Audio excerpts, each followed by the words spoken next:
ये सवाल कर रहा है कि ए बी सी डी हमारा एक पैरेललोग्राम है जिसमें पी और क्यू हमारे मिड पॉइंट्स हैं ए बी और बी सी के। अगर पी बी क्यू का एरिया मुझे 15 सेंटीमीटर स्क्वायर दिया है तो पी क्यू डी का एरिया बता दो। तो देखिए सबसे पहले तो एक पैरेललोग्राम बना लो, ठीक है। पैरेललोग्राम बना लो और थोड़ा सा इसको सेट कर देते हैं कि पैरेललोग्राम जैसा लगे, ठीक है ना। अब देखिए पैरेललोग्राम में एक चीज़ ध्यान रखना, मैं कुछ बताने जा रहा हूँ कि अगर मैंने इन दो भुजाओं का मिड पॉइंट लिया और इससे ज्वाइन कर दिया इस वर्टेक्स से, राइट, समझ में आई।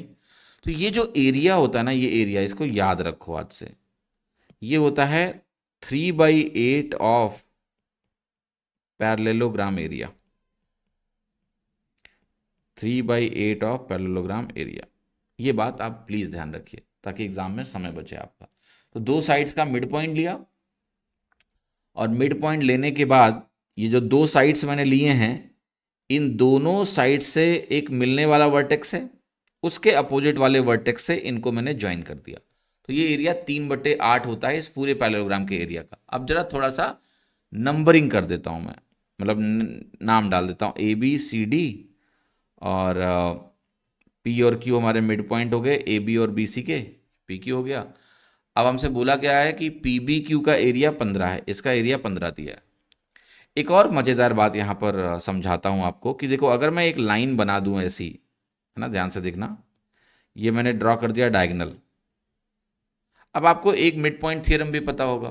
तो मिड पॉइंट थ्योरम देखिए क्या कहता है कि भाई अगर मेरे पास कोई त्रिभुज है और उसके मिड पॉइंट्स को मैंने ज्वाइन कर दिया, तो होता क्या है कि इसका एरिया जो बनता है ये 1/4 होता है किसका, ट्राइंगल के एरिया का। इस ट्राइंगल के एरिया का 1/4 होगा। तो अब गौर से इस फिगर को देखिए, ये डायगोनल हो गया, ये हमारे मिड पॉइंट को ज्वाइन किया हमने। तो अगर ये एरिया मेरा 15 है तो इस ए बी सी ट्राइंगल का एरिया क्या होगा, 4 गुना होगा। और किसी भी पैरेललोग्राम में डायगोनल पैरेललोग्राम को दो इक्वल एरियाज में बांट देता है, ये भी ध्यान रखना है आपको। तो कुछ नई नई चीज़ें जो आप यहाँ पर इसमें देख रहे हो मैं बना देता हूँ सो दैट आपको फ्यूचर रेफरेंस के लिए रेडी रहे। जैसे ये पैरेललोग्राम है मान लिया, तो डायगोनल क्या करता है, इसको दो इक्वल एरियाज में बांट देता है, दिस इज इक्वल एरिया, ठीक है।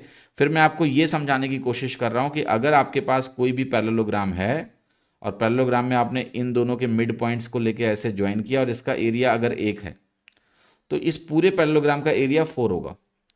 क्यों, क्योंकि जब मैं 4 होगा 8 होगा, 8 होगा, इसलिए होगा क्योंकि जैसे मैं इस डायगोनल को ज्वाइन करूंगा, आपको पता है कि अगर इसका एरिया 1 है तो इस वाले ट्राइंगल का एरिया 4 है, और इस वाले का भी फिर 4 हो गया, टोटल 8 हो गया। तो यानी ये अगर 15 है तो पूरे पैरेललोग्राम का एरिया कितना हो गया, 15 8 120 हो गया, इनटू जिस ट्राइंगल का एरिया आपसे पूछा गया है पी क्यू डी, वो 3/8 है, तो आंसर कितना हो गया 45। तो ये चीज़ ध्यान रखना, आपका पैरेललोग्राम का एरिया पार्ट मैंने रिवाइज करा दिया है, ठीक है। यस और नो, हाँ जी, समझ में आ रहा है कि नहीं। चलो अगला प्रश्न देख लो।